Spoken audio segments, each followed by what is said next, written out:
ආයුර්වේදයේ. ඉතින් උතුම්ම අංගේ අපි ලෝකෙලින් කරගෙන ඉන්න ඕනේ නිරෝගී ජීවිතයක සෞඛ්‍ය සම්පන්න ජීවිතයක් ගත කරන්න තමයි අපි මේ ස්ථේතයේ අරමුණ තියෙන්නේ.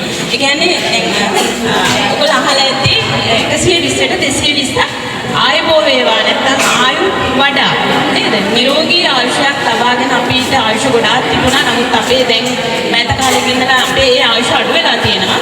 ඉතින් නමුත් අපි නැවතත් ප්‍රාර්ථනා කරන්නේ අපේ ආයුෂ වැඩි වෙන්න කියලා. දැන් අපි ලබන අවුරුද්දේ හිතේ ගාන වෙලාව එනකන් නැගත එනකන් අපි නිරෝගීව සෞඛ්‍ය සම්පන්නව ඉඳීම තමයි මේ හිතේ ගෑමේ ප්‍රධාන අරමුණ වෙලා තියෙන්නේ.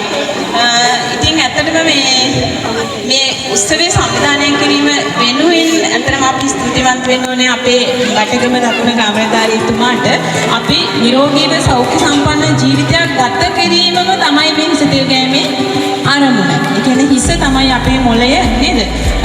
අපේ මතකයේ හැමදේම තියෙන මේ හිස ඇතුලේ නේද? හිස අපිට හරියට තියාගත්තොත් තමයි අපි නිරෝගීතාවය ආරක්ෂා වෙන්නේ. ඒ සඳහාම තමයි මේ ආයුර්වේදයේ හිස තෙල් ගෑමේ චාරිත්‍රාක් විදිහට සැලකන්නේ. ඉතින් මේක මෙතන හිස තෙල් ගෑම විතරක් නෙමෙයි ඊට පස්සේ අපි දිගින් දිගටම අපේ ඒ කියන්නේ තෙල් නාණු සහිත හිස තෙල් මෙතන ගන්නනේ.